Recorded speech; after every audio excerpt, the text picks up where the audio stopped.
Hello and welcome to the World News on VOP TV. I am Kayla Abraham.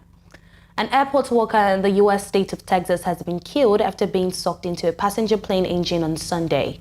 The National Transportation Safety Board stated that the Delta plane, an Airbus A319, had arrived in San Antonio from Los Angeles on Friday night and was taxiing to the gate with one engine on when a worker was ingested into the engine. They also stated that they are continuing to gather information about the event. The worker was employed by Unified Aviation, a ground crew operations firm contracted by airline giant.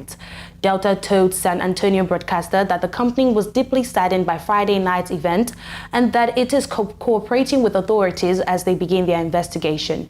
Unified Aviation told the broadcaster that the incident was a tragic accident.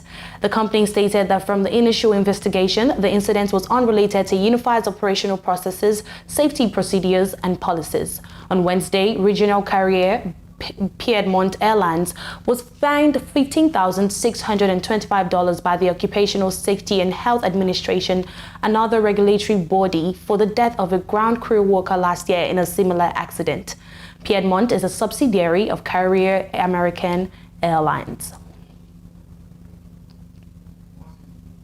Tens of thousands of North Koreans have marched in anti-U.S. rallies over the weekend, pledging merciless revenge against U.S. imperialists as the country marked the 73rd anniversary of the start of the Korean War. More than 120,000 people participated in Sunday's mass rallies in the nation's capital, Pyongyang.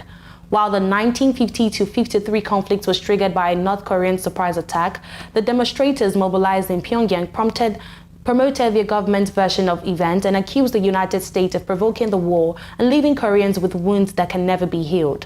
Meanwhile, in South Korea, a North Korean defector turned activist stated that he flew balloons carrying some 200,000 anti-Pyongyang propaganda leaflets and COVID-19 medical supplies across the border on Sunday night, continuing a campaign that has often triggered angry responses from the North. North Korea is extremely sensitive about any outside attempt to undermine Mr. Kim's leadership and weaken his absolute control over the country's 26 million people. At the rallies on Sunday, North Koreans also expressed pride in Mr. Kim's expanding nuclear weapons and missile programs, insisting their country now has the strongest absolute weapon to punish the U.S. imperialist and the war deterrence for self-defense which no enemy dare provoke. The rallies came amid heightened tensions in the region as the pace of North Korean weapons demonstrations and the United States joint military exercises with South Korea have both intensified in a cycle for tit for tat. Since the start of 2022, North Korea has test-fired around 100 missiles of various ranges as Kim attempts to display a dual ability to conduct nuclear strikes on both the U.S. mainland and South Korea. The North is also speeding up efforts to launch its first military reconnaissance satellite into orbit, following a failed attempt in May. There are signs that North Korea is planning a huge military parade in Pyongyang, where it will likely showcase its new military hardware.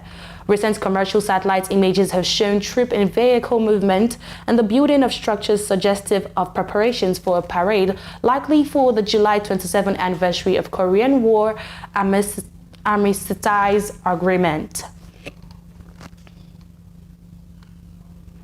Australia is to provide new package to Ukraine, including 70 military vehicles to defend against Russia's invasion. Prime Minister Anthony Albanese stated that the Australian government will provide a new $73.5 million package to Ukraine, including 70 military vehicles to defend against Russia's invasion on Monday. The fresh commitments take Australia's total contribution for Ukraine to $790 million Australian dollar, including $610 million Australian dollar in military support since the conflict began in February 2022. Albanese stated during a media briefing in Canberra that the additional support will make a real difference, helping the Ukrainian people who continue to show great courage in the face of Russia's illegal, unprovoked, and immoral war. He disclosed that the package was not prompted by events in Russia over the weekend when heavily armed Russian mercenaries briefly took control of the Russian city of Rostov in one of the biggest challenges to President Vladimir Putin's grip on power. Australia is one of the largest non-NATO contributors to the West's support for Ukraine and has been supplying aid, ammunition, and defense equipment, including scores of Bushmaster armored vehicles. It has banned exports of alumina and aluminium ores, including bauxite, to Russia, and has sanctioned about 1,000 Russian individuals and entities.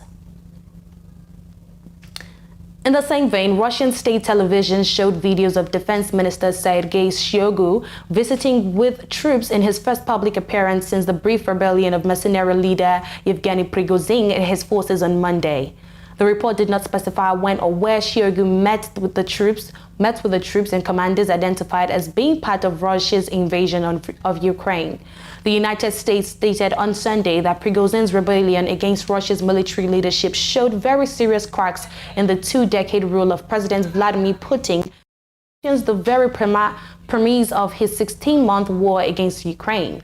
U.S. Secretary of State Antony Blinken told reporters that the war has been a devastating strategic failure for Putin across virtually every front: economic, military, geopolitical standing.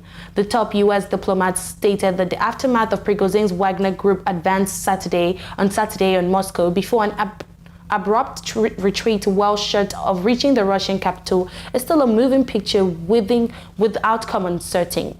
Putin called Prigozhin a long-time ally whose troop had been fighting alongside Russian forces in Ukraine a traitor for turning against his authoritarian regime.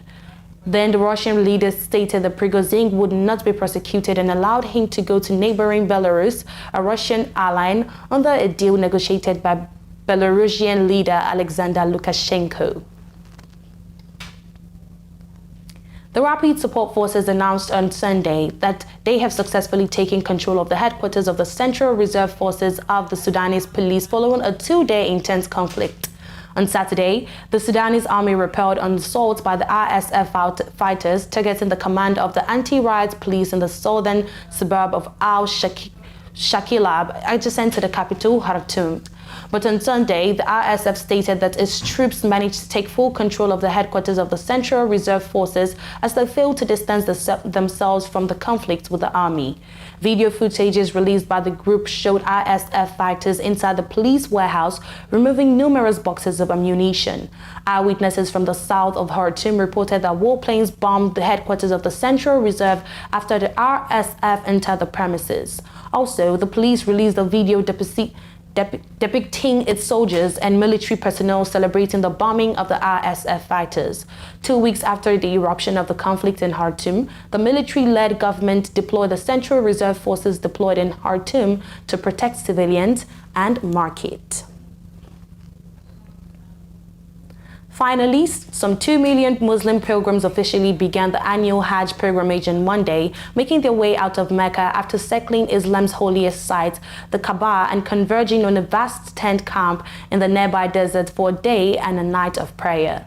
One of the largest religious gatherings in the world has returned to full capacity this year for the first time since the onset of the coronavirus pandemic 3 years ago.